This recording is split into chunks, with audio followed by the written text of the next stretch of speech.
Ariel Porad, bonjour, Boker Tov.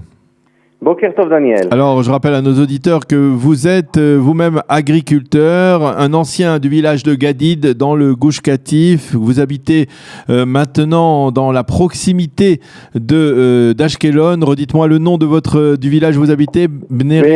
Berganim. Donc, dans la proximité d'Ashkelon.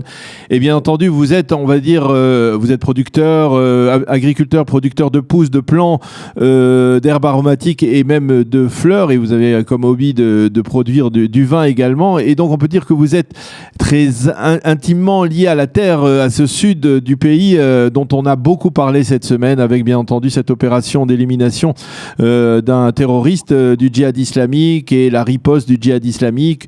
Cette paralysie, on va dire, du sud du pays, au moins pendant 48 heures. Alors, avec vous, à l'approche donc de ce Shabbat, je voudrais qu'on prenne un petit peu de recul et que l'on essaye d'analyser en fait cette situation sur le fond, peut-être au niveau de l'orientation, de la politique que l'on mène actuellement et depuis de nombreuses années dans cette région. Vous avez, je vous le disais il y a en introduction, vous avez été pendant de nombreuses années un agriculteur dans le Gush Katif. Vous avez été expulsé de votre maison, de votre village, et vous vivez donc à proximité d'Ashkelon, qui a été également touché cette fois-ci par les missiles palestiniens. Qu'est-ce que tout cela vous inspire comme réflexion lorsque vous réfléchissez à cette situation? Je pense qu'en Israël, il y a un problème de fond sur le fait de comprendre que c'est notre pays et que nous devons avoir zéro tolérance envers la violence de nos ennemis, de nos voisins, qu'un missile, c'est quelque chose qui doit être intoléré dès le départ, mais à force d'être tolérant et de laisser passer, etc., la violence s'amplifie de fois en fois, et au lieu de finir avec ces belligérances, alors on les a toujours à petit feu, et le feu, il augmente au fur et à mesure. Je crois qu'il faudrait une fois pour toutes savoir, comme si dans un pays où, en Angleterre, aux USA, si vous recevez un missile, eh ben la réponse elle sera telle que personne ne continuera.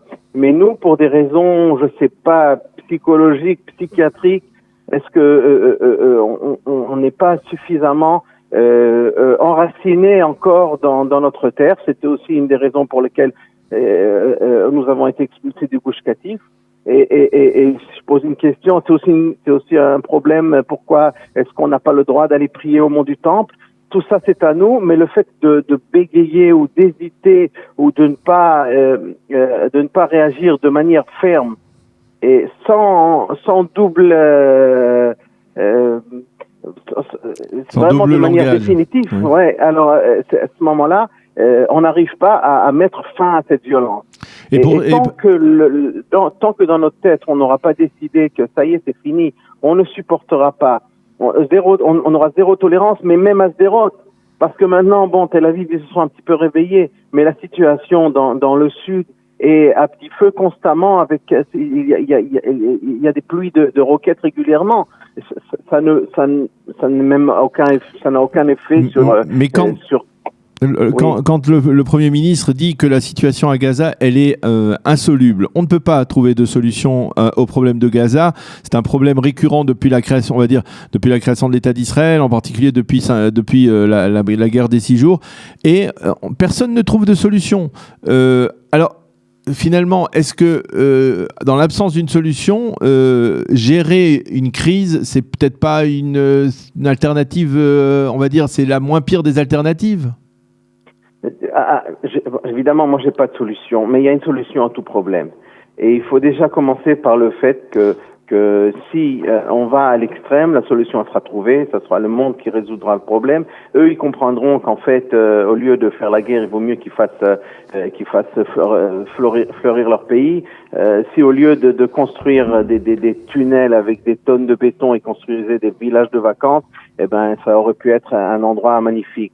C'est un problème de fond, c'est un problème dans la tête des gens, c'est pas un problème technique ou financier.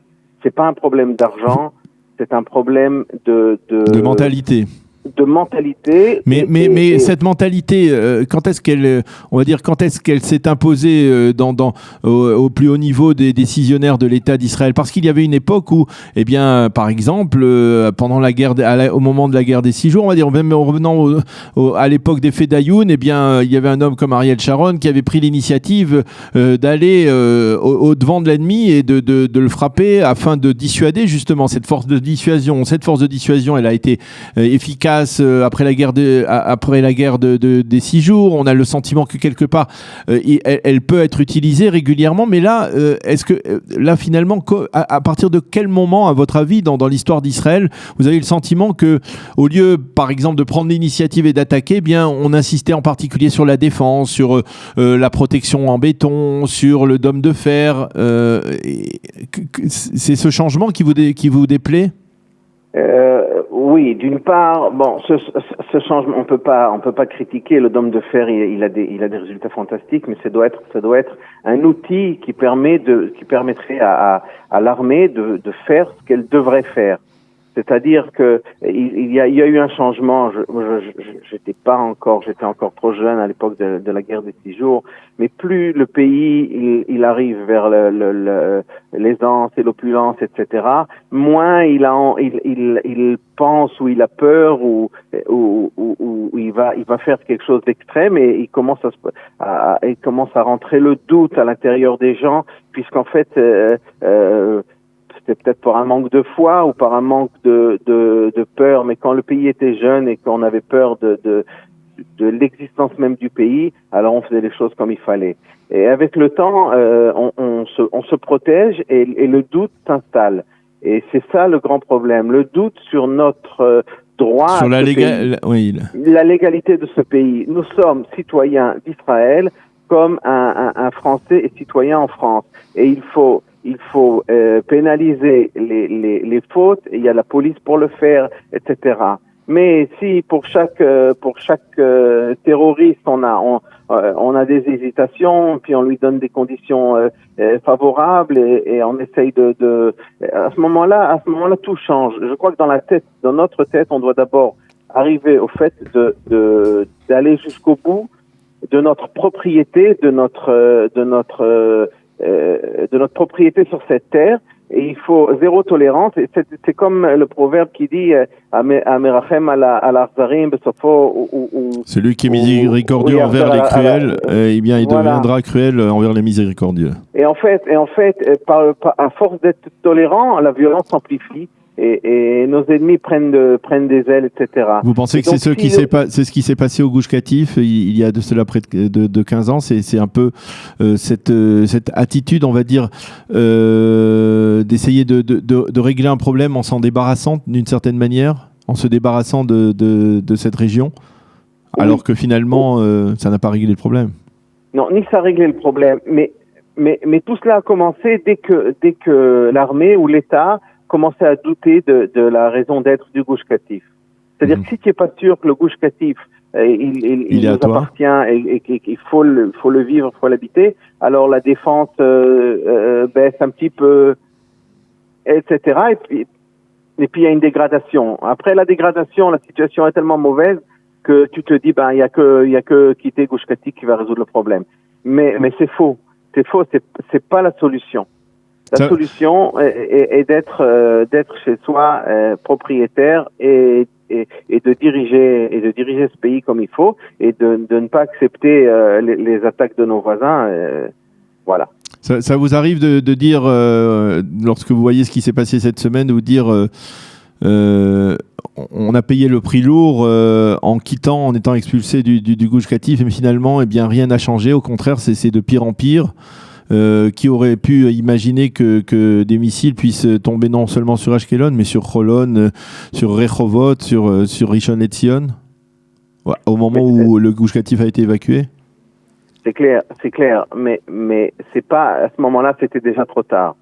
C'est encore une fois parce qu'on a abandonné le Gush Katif déjà bien longtemps avant. Et il ne faut pas abandonner aucune région d'Israël. Et si aujourd'hui, Hebron ou Yehuda et Shomron, la Judée Samarie, il faut s'installer, il faut l'investir, et il faut donner toutes les conditions pour de présence et de propriété sans aucune hésitation. Et c'est le seul moyen. L'hésitation va donner de la force à nos ennemis et va l'encourager à nous tuer. C'est la population qui a changé ou c'est ses dirigeants, à votre avis ? Il y a un tout. Il y a d'abord la population a de manière générale une bonne vue des choses. Mais parce que quand on parle, par exemple, comme on l'a fait cette semaine, avec des habitants de Sderot, avec des habitants du pourtour de la bande de Gaza, et même avec des habitants d'Ashkelon, mais on a le sentiment qu'eux, ils sont prêts à tenir le choc s'il le faut, s'il faut une confrontation plus longue avec le Hamas, le djihad islamique, les autres factions palestiniennes, ils sont prêts à tenir le choc. Est-ce que vous sentez la même volonté du côté des décisionnaires aujourd'hui ? Alors, malheureusement, dans ce pays, il y a comme deux pays. Je pense pas que les gens de Sderot sont prêts à affronter des périodes difficiles, mais les gens qui se trouvent dans le centre, comme à Tel Aviv, etc., ils ne sont pas conscients et ils ne sont pas prêts à supporter quoi que ce soit. Donc en fait, il y a une grande différence entre le pays de Tel Aviv et la périphérie. Et c'est une différence qui se répercute auprès des décisionnaires ? Absolument, politiquement, puisque c'était une très grande population, alors que la population du Sud, c'est une petite population avec une situation socio-économique moyenne.